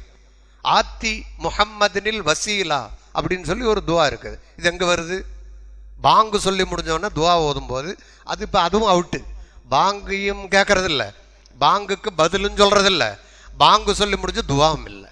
ஏதாவது இருக்குதா உருப்படியா? ஒண்ணுமே. 5 நேரம் தொழுகை நடக்குது, அதுவும் பிந்தி அடிச்சு ஓடி ஜுமாவிலையும் பிந்தி வர்றது, 2வது ரக்காத்துக்கு வர்றது, மற்ற நேரத்துக்கு 3வது ரக்காத்துக்கு வர்றது, இப்படித்தான் நம்ம தொழுகை. அந்த பாங்கு முடிஞ்ச உடனே என்ன துவா ஓதணும்? அல்லாஹும்ம ரப்ப ஹாதிஹி தஅவத்தி தாம்மா வஸ்ஸலாத்தில் காயிமா என்று சொல்லி இந்த நிலையில் இருக்கக்கூடிய தொழுகை, இந்த அழைப்பு, போந்தனாரப்ப கூப்பிட்டார் இல்லையா, இந்த அழைப்பின் பொருட்டால் என்ன அதனுடைய அர்த்தம்? அல்லாஹும்ம ரப்ப ஹாதிஹி, இந்த அழைப்பின் ரப்பே ஆத்தி முஹம்மதனில் வசீலா, முஹம்மது ஸல்லல்லாஹு அலைஹி வஸல்லம் அவர்களுக்கு நீ வசீலாவை வழங்கு, கொடு. நாளை மறுமையில் நமக்காக ஸல்லல்லாஹு அலைஹி வஸல்லம் அவர்கள் மன்றாடக்கூடிய அந்த உதவியை நீ அவருக்கு செய். வர்சுக்னா ஷஃபாஅத்தஹு, அவருடைய சிபாரிசை நாளை மறுமையில் எங்களுக்கு நீ கொடு என்று பாங்கு சொன்ன உடனே நம்ம துஆ கேட்கணும். எத்தனை தடவை துவா கேட்டிருக்கிறோம்? அந்த துவா தெரியுதா? சரி, பாங்குக்காவது ஒழுங்கா திருப்பி பதில் சொல்றோமா? அல்லாஹு அக்பர் அப்படின்னு மோதனான்னு சொன்ன நம்ம என்ன சொல்லணும்? திருப்பி அல்லாஹு அக்பர்னு சொல்லணும். அதுக்கு அவர் பக்கத்தில் போய் நின்று அல்லாஹ் அக்பர்னு அவர் மாதிரியே சொல்றதல்ல, அது பாங்கல்ல, அது இடைஞ்சலா போயிடும். அதை செய்யக்கூடாது. தனியாக மெதுவாக அமைதியாக அவர் பாங்கு சொன்னதற்கு பிறகு திருப்ப நாம சொல்ல வேண்டும். திரும்ப திரும்ப அந்த வார்த்தைகளை சொல்லணும். இதெல்லாம் ஒரு சுன்னத்து. அதனால தான் பழைய காலங்களில் பாங்கு சொல்றதுக்கு முந்தைய பள்ளிவாசலில் வந்து உட்காருவாங்க. இப்போ நம்ம என்ன செய்யறோம்னா, பாங்கு இப்போ தான் சொல்லி இருக்கிறாங்க, அதான் 20 நிமிஷம் கேப் இருக்குது, 20 நிமிஷம் கொடுத்துருக்குது. எதுக்கு 20 நிமிஷம் தெரியல, எல்லாம் மெதுவாக வர்றதுக்கு வேண்டி 20 நிமிஷம் கொடுத்தது எதுக்குன்னா, பாங்கு சொன்ன பின்னாடி சிறுநீர் கழித்து உபாதைகள் எல்லாம் எடுத்து ஒழுவெல்லாம் செய்து முந்தின சுன்னத்துகள்லாம் தொழுகணும் அப்படிங்கிறதுக்காக தான் அந்த கேப்பு கொடுக்குறாங்க. இந்த கேப்பை பயன்படுத்தி கடையில் வியாபாரம் மும்முரமாக நடக்கும். பாங்கு இப்போ தான் சொல்லி இருக்கிறாங்க. இமாம் இப்போ தான் வந்திருப்பார். அவர் சில இமாமங்கள் அந்த மாதிரி இருக்கிறாங்க. கடைசி நேரத்தில் டுபார்னு வர்றது. அதுக்கு காரணம் என்னன்னு, நீங்கள் வீட்டில் கூட்டிகிட்டு போய் துவா ஓத வைக்கிறது. அது நேரமாக காலமாக அவர் விடணுமல்ல. அவர் அந்த நேரத்தில் விட்டுட்டு முத்தவல்லி வீடாக இருக்கும், தலைவர் வீடாக இருக்கும், வர முடியாது பாவம். அவர் என்ன பண்ணுவார்? அவர் போய் அங்கே உட்கார வச்சு அசிஸ்டண்ட் பார்த்துக்குவார், துணை. அங்கே பெரிய இமாம் அங்கே அந்த வீட்டில் போய் உட்கார்ந்துருப்பார். இப்போ இமாமும் பிந்துகிறார்கள், மாமூம்களும் பிந்துகிறார்கள், இமாம் முன்னால் நிற்கிறார். இதுதான் நம்முடைய நிலை. அதனால ஒண்ணுமே நமக்கு தெரியவில்லை, மார்க்கம் தெரியல. ஆனா எல்லாருமே எல்லாமே தெரிஞ்ச மாதிரி இருக்கிறார்கள். ஆனால் நம்முடைய அஹ்லு சுன்னத் வல் ஜமாஅத்தை சார்ந்தவர்கள் தெரியலன்னு இருப்பாங்க. எங்களுக்கு தெரியாதுங்க. இந்த அறகுறையா படிச்ச வைத்தியர் உடம்புக்கு எடுத்து ஆழ மௌத்தாக்கிடுவான். இந்த அறகுறையா தீனை எவன் படிச்சானோ தீனை டோட்டலா மௌத்தாக்கிடுவான். அதப்ப நடந்துட்டு இருக்குது. அது ரொம்ப எச்சரிக்கையாக இருக்கணும். பிதஅத்வாதிகள் அவங்க பேசுறது இப்ப எல்லாம் வந்து, முந்தி ஒலிபெருக்கியில் தான் பயான் நடந்தது. இப்ப கையில் இருக்கிறது தூக்குனால அவ்வளவுதான். எல்லாத்துலேயும் நோண்டி விட்டா பூரா அவனுக்கு கத்துன்னு கத்துறானுங்க. அது ஒரு மாதிரியா ஒரு சைஸா வரும், ஒரு படம் மாதிரி வரும், ஒரு ஊருக்குள்ள போற மாதிரி வரும். அப்படியே மியூசிக்கில் வரும்போதே பயான் நல்லா வரும். நல்லா பயான் சூப்பரா இருக்கு, அந்த இன்ஸ்டாகிராமில் எப்படி இருக்கு பார்த்தியா, இந்த அசர்த்து பேசுறத விட அதுதான் நல்லது. இப்போ கவனம் எல்லாம் அங்கே போயிட்டு இருக்கு. ஃபேஸ்புக்கில் ஏதாவது அதுதான் இப்போ பேசும் பொருள். ஃபேஸ்புக்குனால பேசும் பொருள் அதுதான். ஃபேஸ்புக்கில் வந்தியா, அதில் வந்தாதான் சஹீஹான ஹதீஸில் வந்த மாதிரி அர்த்தம். மற்ற எந்த பேச்சும் எடுபடாது. பள்ளிவாசலில் பயானா அது சும்மா சொல்லிட்டு இருப்பாங்க. அது சம்பளத்துக்கு அசர்த்து எதையாவது சொல்லுவார். கரெக்டாக சம்பளம் கொடுக்கணுமல்ல அவங்களுக்கு, அதுக்கு எதையாவது சொல்லுவார் என்று சொல்லக்கூடிய ஒரு நிலை இருக்கிறது. இந்த நிலை மாற வேண்டும். உண்மையை நாம் விளங்க வேண்டும். உண்மையான அஹ்லு சுன்னத் வல் ஜமாஅவாக நம்ம இருந்த அந்த காலங்களில் அல்லாஹ் நம்முடைய வீடுகளில் நல்ல பரக்கத்தை வைத்திருந்தான். எல்லா இடங்களிலும் வெற்றி கிடைத்தது. இந்த உலகத்தையே ஆட்சி செய்துட்டு இருந்தாங்க. இஸ்லாமிய சாம்ராஜ்யம் எல்லா இடங்களிலும் இருந்தது. இப்ப எல்லா இடத்திலும் தவிடுபடியா போகுதுன்னு சொன்னா என்ன காரணம்? நம்மிடம் அந்த ஈமானுடைய பக்குவம் குறைந்துட்டே வருது. காலம் மாற மாற மாற ரொம்ப குறைஞ்சு எல்லாமே இதெல்லாம் தேவையில்லை, அதெல்லாம் தேவையில்லை, இதெல்லாம் அவசியம் இல்லை, யார் இது மார்க்கோன்னு சொன்னது கிடையாது என்று சொல்லி முதல்ல கை வச்சது இந்த மௌலூதில் தான். சிறுக்குன்னு சொல்லி மௌலூதில் தான் கை வச்சாங்க. இப்போ கை வச்சு அதில் ஜெயிச்சுட்டாங்க அவங்க. நம்ம பூரா தோத்துட்டோம். இப்போ எல்லாம் எங்கேயுமே மௌலூது ஓதுற. ஆரம்பத்தில் நம்ம சொன்ன மாதிரி மௌலூது பள்ளியோடு பள்ளிவாசலில் மௌலூதில் யார் உட்காந்துற? மதரசா குழந்தைங்க, இந்த வயசு தாடி நரைச்சவங்க 5-6 பேர், இவங்க தான் உட்காந்துருக்குறாங்க. கடைசி மௌலூதுக்கு கொஞ்சம் சீரணையெல்லாம் பலமாக இருக்கும், அப்போ கொஞ்சம் கூட்டம் வரும். அதோட முடிஞ்சது, இவ்வளோதான். அது கந்தூரி சாப்பாடெல்லாம் இருந்து இன்னும் கொஞ்சம் விசேஷமாக இருக்கும். அது இல்லைன்னா எல்லாம் அவுட்டு. ஆக இந்த மௌலூதெல்லாம் பள்ளிவாசலில் எதுக்கு, அது பள்ளிவாசலில் எதுக்கு ஓதுறது? பள்ளிவாசலில் ஓதக்கூடாது. ஸல்லல்லாஹு அலைஹி வஸல்லம் ஹஸ்ஸான் இப்னு சாபித்துக்கு எங்க மெம்பர் அமைத்து கொடுத்தார்கள்? பள்ளிவாசலுக்குள்ள கவிதை பாடுவதற்கு. இதெல்லாம் ஹதீஸில் நமக்கு தெளிவாக இருக்கிறது. இதை நாம் நன்றாக புரிய வேண்டும், தெரிய வேண்டும், மார்க்கத்தை உணர வேண்டும். ஸல்லல்லாஹு அலைஹி வஸல்லம் அவர்களுடைய பிறப்பின் நிகழ்வை எடுத்து சொல்வதுதான் மௌலிது. அந்த பிறப்பில் நிறைய சிறப்பம்சங்கள் இருப்பதை அல்லாஹ் குர்ஆனில் நபியே தன்னுடைய வாயால் சொல்லி இருக்கிறார்கள், தன்னுடைய நாவினாலே மொழிந்திருக்கிறார்கள். நபி ஸல்லல்லாஹு அலைஹி வஸல்லம் அவர்கள் பிறக்கும் போது நடந்த அற்புதத்தை இந்த மௌலூது கிதாபில் நாங்கள் பார்க்கலாம். மக்ஹூலுன் மக்தூனுன், ஸல்லல்லாஹு அலைஹி வஸல்லம் அவர்கள் கண்ணில் சுருமா போட்டு பிறந்தார்கள், ஹத்தனா செய்யப்பட்டவர்களாக பிறந்தார்கள், தொப்புள் கொடி அறுக்கப்பட்டு பிறந்தார்கள், பரிசுத்தமாக இருந்தார்கள், ஆமினாவுக்கு பிரசவ வலி வரவில்லை. இதெல்லாம் மௌலூது கிதாபில் இருக்கிறது. இந்த பைத்துகள் பாடலாக இல்லை. நீங்க நிறைய பாடல்கள் படிச்சுட்டு வந்தா ரசூல் ஸல்லல்லாஹு அலைஹி வஸல்லம் பிறப்பு, அவர்களுக்கு நடந்த அற்புதங்கள் இதெல்லாம் சொல்லப்படுது. இதைத்தான் நம்ம அங்க ஞாபகப்படுத்த வேண்டும் என்பதற்காக தமிழ்ல கூட மொழிபெயர்த்து வந்திருக்கிறது. மௌலூது தமிழ்ல வந்திருக்குது. அதையெல்லாம் யாரும் பார்க்கறதே இல்லை, படிக்கிறதே இல்லை. அதெல்லாம் படிக்கிறது தப்பு. தீண்டாத ஒரு பொருள் இன்னைக்கு இருக்குதுன்னா மௌலூத். எல்லாத்துக்கும் அலர்ஜியா இருக்கு, ரொம்ப கஷ்டமா இருக்கு. என்னைக்கு தான் அது ஒழியுமோ நம்மெல்லாம் கொஞ்சம் நிம்மதியா இருக்கலாம் என்று கனவு காண்டு கொண்டிருக்கிறார்கள். நிச்சயமாக அது ஒழியாது. ஏனென்றால் ஸல்லல்லாஹு அலைஹி வஸல்லம் அவர்களை புகழ்வது எந்த காலத்தில் நிற்கும்? பெயரே முஹம்மத், பெயரே முஹம்மத், புகழப்பட்டவர், புகழுக்குரியவர், அஹ்மது, ஹாமிது, மஹமூது என்ற பெயரோடு இருக்கக்கூடிய அவருடைய புகழை நீங்களும் நானும் சேர்ந்து கீழே எல்லாம் டவுன் பண்ண முடியாது. அது உயர்ந்தே நிற்கிறது. இன்னக லஅலா ஹுலுகின் அலீம் என்று அல்லாஹ் பெருமைப்படுத்தி சொல்லிவிட்டான். அப்படிப்பட்ட பெருமானார் ஸல்லல்லாஹு அலைஹி வஸல்லம் அவர்களுடைய பிறப்பின் சிறப்பை நாம் தெரிய வேண்டும், தெரிவதற்கு முயற்சி செய்ய வேண்டும். அதுதான் நமக்கு வாழ்வை தரும். ஸல்லல்லாஹு அலைஹி வஸல்லம் அவர்களுடைய பிறப்பை சொல்லக்கூடியதான் மௌலூத். எனவே இந்த மௌலூதை நாம என்ன செய்யணும்? வீடுகளில் ஓதுங்க, கடைகளில் ஓதுங்க. பள்ளியில் வந்து ஓதுறதில்லை. பள்ளியில் ஓதுறது யாரும் ஓதிடுவாங்க. வீட்டில் ஓதுறீங்களா? கிடையாது. கடையில் ஓதுறீங்களா? கடையில எல்லாம் ஓத முடியுங்களா? அதெல்லாம் ஓதுன என்ன ஆகிறது? மௌலூது. மௌலூது கடையில் முந்தியெல்லாம் கடையில் ஓதுவார்கள், வீடுகளில் ஓதுவார்கள். வீடு திறப்பு விழா வரும்போது மௌலூத் ராத்தீப் நடக்கும். இப்போ ஒரே குரான் காணி, குரான் மட்டும் ஓதுனா போதுமே. மௌலூதெல்லாம் வேண்டான்னு சொல்றாங்க. கூப்பிடுற குரான் ஓது. மௌலூத் அதெல்லாம் வேண்டாம், குரான் மட்டும் ஓதுனா போதும். இப்போ குரான்லயும் மௌலூத் இருக்குது பாவா. குரானை ஓதினால் நம்ம ஏற்கனவே சொன்ன மாதிரி மூசா நபியுடைய பிறப்பு, ஈசா நபியினுடைய பிறப்பு, எல்லாம் மரியம் அலைஹிஸ்ஸலாமுடைய, ஈசா நபியுடைய பிறப்பு, யஹ்யா நபியினுடைய பிறப்பு எல்லாமே அதுக்குள்ளே இருக்கிறது. எல்லாமே அல்லாஹ் அதிலே சொல்லி இருக்கின்றார். அப்படி இருக்கும்போது நமது நபி ஸல்லல்லாஹு அலைஹி வஸல்லம் அவர்களின் பிறப்பின் மகத்துவத்தை பேசுவதற்கு நாம் ஏன் வெட்கப்பட வேண்டும்? ஏன் தயக்கம் காட்ட வேண்டும்?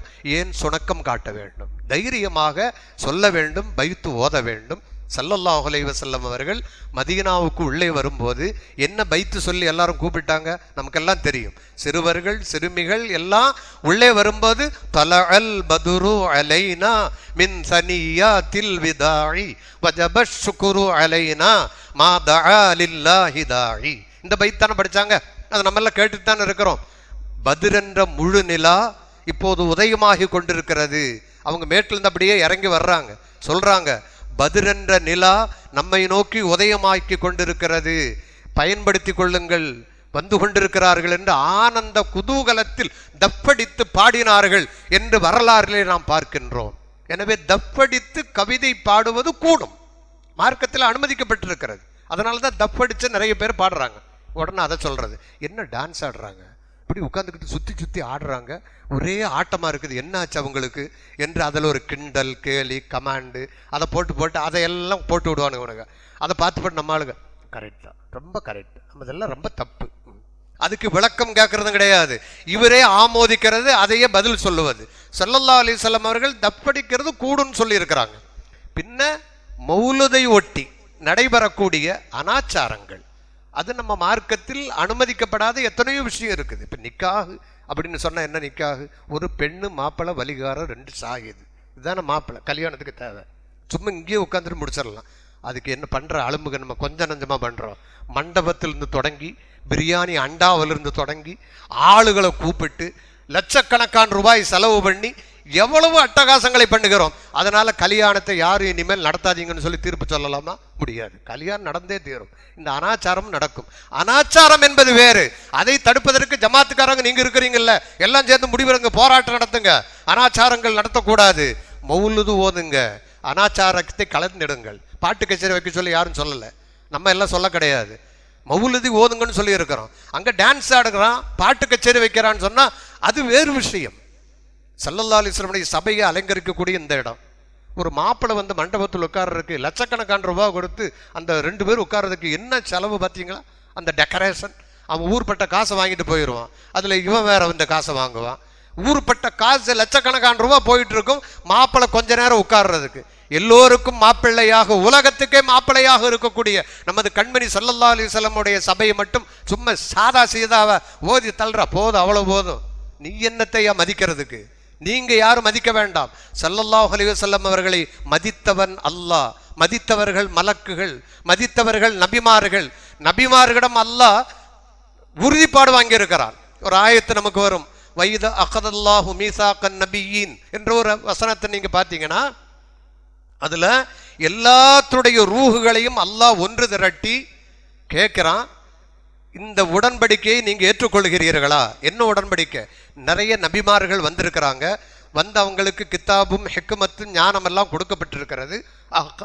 அகர்த்தும் அகதுத்தும் அலாதாலிக்கு மிஸ்ரி, இந்த உடன்படிக்கையை நீங்க ஏற்றுக்கொண்டீர்களா, ஒப்புக்கொண்டீர்களா என்று கேட்கிறான். யார்கிட்ட? உங்கள்கிட்டையும் கேட்டிருக்கிறான், எங்கள்கிட்டையும் கேட்டிருக்கிறான், மொத்த போனவங்கள்ட்டையும் கேட்டிருக்கிறான், இனி பிறக்க போறவங்கள்ட்டையும் கேட்டிருக்கிறான். ஆலமுல் அருவா அதுல ஒன்றை கேட்டான், முசத்திகுல் லிமா மஅக்கும், இன்னொரு நபி வருவார், உங்களை உண்மைப்படுத்தி வைக்கக்கூடிய நபி, நமது நபி ஸல்லல்லாஹு அலைஹி வஸல்லம் அவர்கள் வந்தால் அவர்களையும் நீங்கள் ஏற்றுக்கொள்வீர்களா என்று அல்லாஹுவிடம் உறுதி வாங்கி வந்துவிட்டு இங்கு வந்து நம்ம தாறுமாறா நடந்தா நிச்சயமாக அந்த தர்பார் ஜெயிக்காது. தாறுமாறு தர்பார் எப்பவும் ஜெயிக்காது. உண்மையான தர்பார், நல்ல ஆட்சி, அது எப்போதும் நிலைத்து நிற்கும் என்பதை நாம் கவனத்தில் கொள்ள வேண்டும். எனவே நபி ஸல்லல்லாஹு அலைஹி வஸல்லம் அவர்களை நிந்திக்கக்கூடிய, கேவலப்படுத்தக்கூடிய, சிறுமைப்படுத்தக்கூடிய எந்த சபையிலும் நாம் இருக்கக்கூடாது. அப்படி பேசுறவங்க இருந்தாலும் தயவு செய்து அஸ்ஸலாமு அலைக்கும் பாவா, உங்களுக்கு நமக்கு ஒத்து வராது, போயிருங்கன்னு சொல்லிடணும். இல்லை சொல்லுங்க, எப்படி இல்லை இப்படி சொன்னாங்களே, விவாதங்கள் தயவு செய்து அவர்களோடு பேசக்கூடாது, விவாதம் செய்யக்கூடாது. விவாதம் செய்வது ரொம்ப தவறு. எப்ப விவாதம் செய்யலாம்னா நமக்கு தெரியணும், திருப்பி பேசுவதற்கு தெரிய வேண்டும். இல்லைன்னா விவாதம் செய்யாமல் இருந்தா அவனுடைய வலையில நம்ம சிக்கிடுவோம். அப்படித்தான் நிறைய பேர்த்த சிக்கி இளைஞர்களே பள்ளிவாசல்ல காணோம். எல்லாம் எங்கட மத்திய எல்லாம் ஒவ்வொரு குரூப்பா போயிட்டாங்க. ஒவ்வொன்றுல அந்த குரூப் பேரையெல்லாம் நம்ம சொல்ல விரும்புகிற, இங்கிருந்து தொடங்கி படிப்படியாக போய் மேலே எங்கேயோ தள்ளி விட்டாச்சு. இருக்கிறது பூரா இந்த லகுடுகளும் கிழவர்களும் அஜர்த்துமார்கள் ஏதோ கொஞ்சம் ஆதரவு சப்போர்ட்டோடு இருக்குது. அஜர்த்துமார்களும் இந்த அக்கீதா உள்ள அஜர்த்துமார்கள் போயிட்டான்னு வைங்க, அல்லாஹ்வுக்கு நீங்கள் பிறகு பாருங்க, பிறகு ரொம்ப மோசமான நிலை உருவாகும். எல்லாரும் ரொம்ப வித்தியாசமான சித்தாந்தத்தை நோக்கி போயிட்டு இருக்கிறோம். அது நமக்கு ஆபத்தை விளைவிக்கும் என்பதை நீங்கள் நினைவிலே கொள்ள வேண்டும். எல்லா பகுதிகளிலும் அதான் நடந்துட்டு இருக்குது. இப்போ உதாரணத்துக்கு சொல்றது அரபு நாடுன்னு சொல்றாங்க. அரபு நாட்டில் ஈஜிப்து, ஈராக்கு, மிஸ்ரு அங்க பகுதிகளிலெல்லாம் இப்போதும் மௌலூது ஓதப்படுகிறது. அந்த மாதிரி வீடியோவில் நீங்க பார்த்துருப்பீங்களே, மௌலூது ஓதுற மாதிரி உள்ள வீடியோ, அதெல்லாம் வெளியே வராது. சவுதியில மட்டும்தான் கொஞ்சம் தாறுமாறு, கொஞ்சம் இல்லை ரொம்பவே. அங்க அதனால என்னாச்சு, இப்போ பொம்பளை டிரைவர் ஆயாச்சு, பொம்பளைகளுக்கெல்லாம் அதிகாரம் கொடுத்தாச்சு, ஆணும் பொண்ணும் கலந்திருக்கக்கூடிய ஆதரவு அங்க பெருகிருச்சு. எப்ப இதை புறக்கணித்தாரோ இன்னொன்னு வளரும்.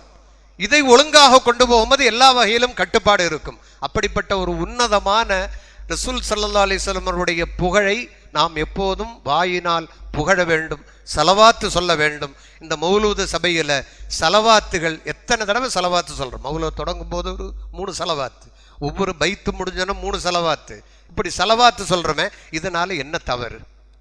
இப்போ பித்அத், புதுசா ஒவ்வொன்றும் செய்யக்கூடாது. இப்போ பிலால் ரலியல்லாஹு அன்ஹு இருக்கிறாங்க இல்லையா, அவங்க ஒலு செய்து முடிஞ்ச உடனே எப்பவுமே அதே ஒலுவை கொண்டு நிறைய தொழுதுட்டே இருப்பாங்க.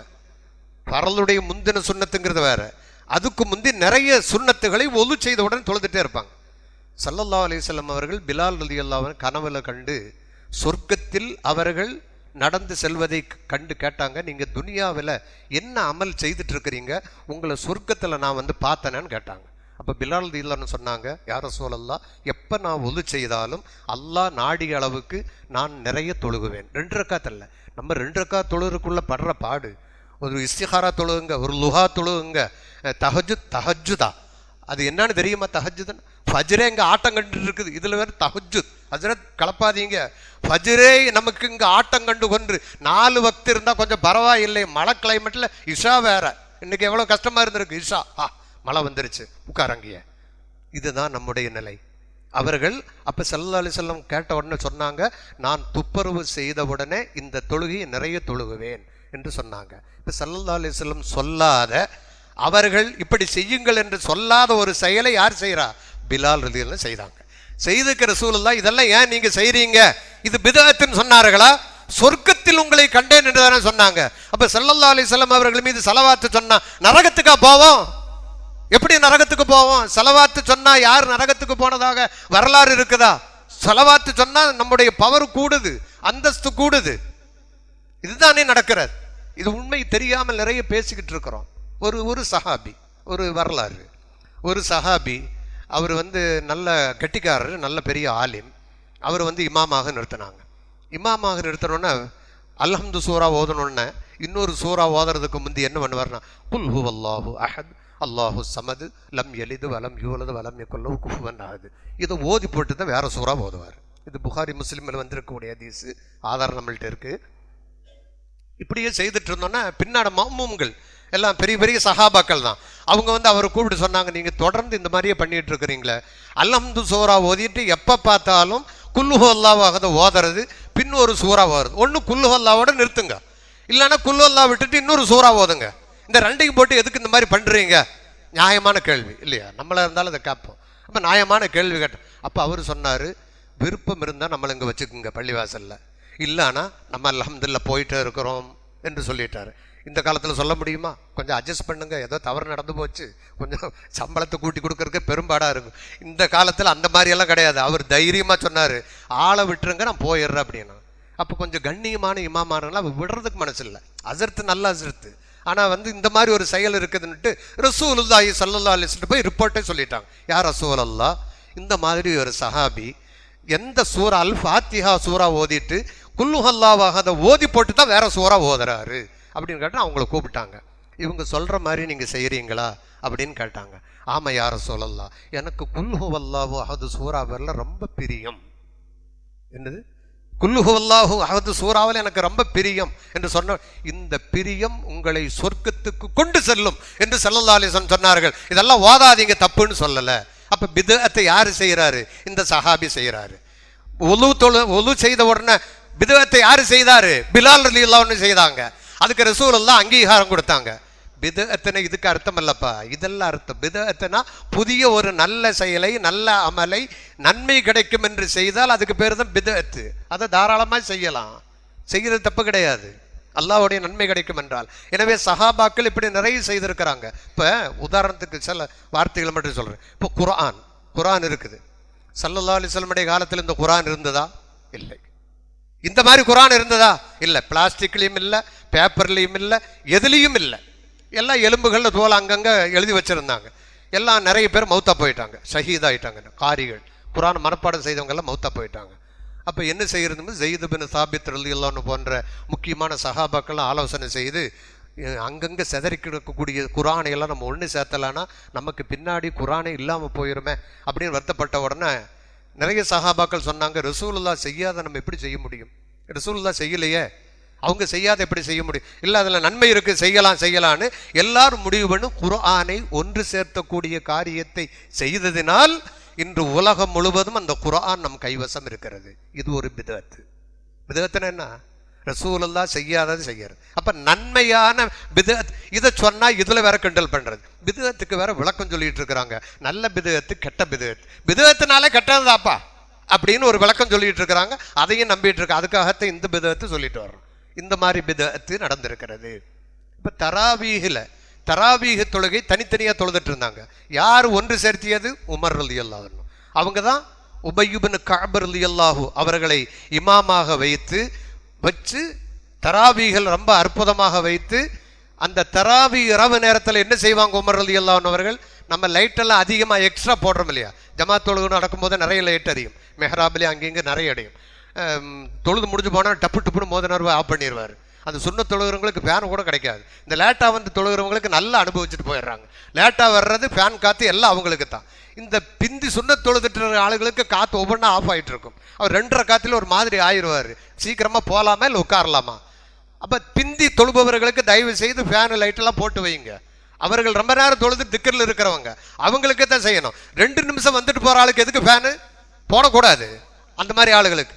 அப்போ இந்த விளக்குகளை எல்லாம் எரிய வைத்து அந்த காலத்தில் கிந்தீல் அப்படின்னு சொல்லக்கூடிய அந்த வட்டமாக வரும், அதுக்குள்ள பல்பு கொண்டு போய் உள்ள வைப்பாங்க. விளக்கு, திரி விளக்கு, கலராக இருக்கும், ப்ளூ, சகப்பு இதெல்லாம் இருக்கு. இந்த கரண்ட் வர்றதுக்கு முந்தி அதைத்தான் வைப்பாங்க. இந்த கிந்தீலை கொண்டு போய் உமர் ரலியல்லாஹு அன்ஹு எல்லா பள்ளியும் ரமலான்ல இரவுல வைப்பாங்க. உமர் ரலியல்லாஹு அன்ஹுக்கு பின்னாடி அலி ரலியல்லாஹு அன்ஹு அவர்கள் இப்படி இரவு வலம் வரும்போது ரமலான்ல எல்லா பள்ளிகளும் இந்த லைட் எரிகிறத பார்த்து, அல்லாஹ் உமருடைய கபரை வெளிச்சமாக்குவானாக, மஸ்ஜிதுகளை ரமலானுடைய இரவில் இப்படி வெளிச்சமாக்கி வச்சுட்டு போயிருக்கிறார் என்று பெருமையாக சொன்னார். அதுவும் பித்அத் தான். அப்ப எல்லாம் பிதுஅத். பிதுஅத்துன்னு சொன்னா நல்ல காரியங்கள் என்று அல்லாஹுவுக்கு பிடித்தமானதை எதை செய்கிறோமோ அதுக்கெல்லாம் பிதுஅத்து, அது நன்மை கிடைக்கும். பிதுஅத்தை செய்யா என்று இருக்கிறது. அதான் நம்ம சொன்ன கல்யாணத்தில் அட்டகாசம் அது இது என்னெல்லாம் இருக்கு அதை போல சேர்த்திங்க. அதெல்லாம் மார்க்கத்தில் சொல்லப்படாதவைகள், அதனால் தீமை தான் நமக்கு கிடைக்கும் என்பதை நாம் உணர்ந்து ரசூல் ஸல்லல்லாஹு அலைஹி வஸல்லம் அவர்கள் சொல்லி தந்த அந்த அடிப்படையில் நம்முடைய செயல்பாடுகள் இருக்க வேண்டும். அதற்கு அடிப்படையானது என்ன? ரசூலுல்லாஹ் முதல்ல மதிக்க தெரியணும். சபைகளில் எந்த சபையில் அவருடைய பெயரை கேட்டா என்ன சொல்லணும்? ஸல்லல்லாஹு அலைஹி வஸல்லம். இப்பதான் சத்தம் வந்திருக்கு, இவ்வளவு நேரத்துக்கு பின்னாடி இப்பதான் ஸல்லல்லாஹு அலைஹி வஸல்லம். இது வரைக்கும் இப்படியே உட்கார்ந்துருக்கு. அப்ப என்னன்னா நமக்கு உஷார் கம்மி, ஒரு சார்ஜே இல்லாம இருக்குது. சார்ஜ் எங்கேயாவது கொண்டு ஏத்துங்க, நல்ல சார்ஜ் கொடுக்கணும். சார்ஜ் கொடுக்கன்னா திக்ர், அலா பி திக்ரில்லா தத்மையின்னுல் குலூப். அல்லாஹ்வை திக்ர் செய்தா கல்பிதாகும். ஸலவாத்து சொன்னால் கல்பு நமக்கு விசாலமாகும். நபியினுடைய பெயரை கேட்டால் ஸலவாத்து சொல்லலைன்னா அவர் நாசமா போகட்டும் மிம்பர்ல ஏறும்போது சொன்னாங்க. இந்த ஹதீஸ் எல்லாம் நமக்கு தெரியுது, எல்லாமே தெரியுதுங்க. இது இன்னதுக்கு என்னென்ன பாவம் இருக்கு நமக்கு தெரிஞ்சுட்டே என்ன பண்றதுன்னா என்னதான் ஆகும் பார்க்கலாமே, சொல்லாம இருந்து பார்க்கலாமே. ஸலவாத்து சொல்லாம ஒன்றும் ஆகிறது இல்லை, அப்ப சொல்ல வேண்டாம். ஏதாவது ஆனாத்தானே சொல்லலான்னு தோணும். எது சொன்னாலும் செய்தாலும் ஒன்றும் ஆகிறதுல நல்லபடியாக தான் இருக்கிறோம். நல்ல வியாபாரம் நடக்குது, செல்வாக்கு இருக்குது, இருக்கிற வீடு பெருசாகிட்டு போகுது, நல்ல செல்வாக்கு வருது, பின்னுக்கு எதுக்கு ஸலவாத்து? இந்த மாதிரி எண்ணம் நமக்கு ஏற்படுகிறது. நபி ஸல்லல்லாஹு அலைஹி வஸல்லம் அவர்களை எந்த காலத்தில் நாம் கண்ணியப்படுத்துகிறோமோ நிச்சயமாக அல்லாஹ் நம்மையும் நம்முடைய குடும்பத்தையும் மக்களையும் கண்ணியப்படுத்துவான் என்பதில் எந்த சந்தேகமில்லை. எனவே நபி ஸல்லல்லாஹு அலைஹி வஸல்லம் அவருடைய பிறப்பின் மகத்துவத்தை, சிறப்பை எல்லாருக்கும் போய் சொல்லுங்க. நிறைய பேத்துக்கு சொல்லிட்டே இருங்க. ரசூல் ஸல்லல்லாஹு அலைஹி வஸல்லம் இப்படி பிறந்த அற்புத மாமனிதர். இது போக ரசூலுல்லாஹ்வுடைய அற்புதம் நிறைய இருக்கிறது. அது நிறைய கிதாபுகளை எல்லாம் நீங்க பார்த்தீங்கன்னா பல வால்யூம்கள் எழுதி இருக்கிறாங்க. அற்புதம் சொன்னா அதுக்கு ஒரு வால்யூம் உள்ள கிதாப். நபியின் பிறப்புன்னு சொன்னா அதுக்கு தனி. நபியை புகழ்றது, எத்தீம்களோடு எப்படி இருந்தாங்க, அனாதைகளோடு எப்படி இருந்தாங்க, பெரியவர்களுடன் எப்படி இருந்தாங்க, பெண்களுடன் எப்படி நடந்து கொண்டார்கள், இது பற்றிய ரஹமத்தெல்லாம் நிறைய இருக்குது. அதனால தான் அல்லாஹ் பொதுவாக சொல்லிட்டான், வமா அர்சல்னாக்க இல்லா ரஹ்மத்தல் லில் ஆலமீன், அகிலத்துக்கே அருட்கொடையாக உங்களை அனுப்பி இருக்கிறோம். மழை என்பது ரஹ்மத். மழை வந்தால் பூமி செழிக்கும். அந்த மழை இல்லைன்னா வறட்சி.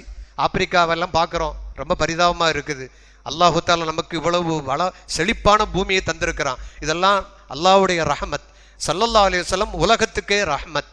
அந்த ரஹமத்தினால்தான் நாம் வளமாக இருக்கிறோம், சிறப்பாக இருக்கிறோம். இது தொடர்வதற்கு நபி ஸல்லல்லாஹு அலைஹி வஸல்லம் அவர்களுடைய பிறப்பின் சிறப்பை புரிந்து அவர்களை மதித்து அவர்கள் மீது அதிகம் ஸலவாத்து சொல்லி நபி ஸல்லல்லாஹு அலைஹி வஸல்லம் அவர்களின் அன்பையும் மஹப்பத்தையும் பெற்று நாளை மறுமையில் நபி ஸல்லல்லாஹு அலைஹி வஸல்லம் அவர்களுடனும் அருமை சஹாபாக்கள், சாலிஹீன்கள், வலிமார்கள், நல்லோர்களோடு ஒன்றிணைந்து அங்கு நிரந்தரமாக வாழும் நல்ல தௌஃபீக்கை வல்ல நாயன் அல்லாஹ் எனக்கும் உங்களுக்கும் தந்தருள் புரிவானாக என்று கூறி என் உரையை நிறைவு செய்கிறேன். வ ஆஹிரு தஅவானா அனில் ஹம்துலில்லாஹி ரப்பில் ஆலமீன். அஸ்ஸலாமு அலைக்கும்.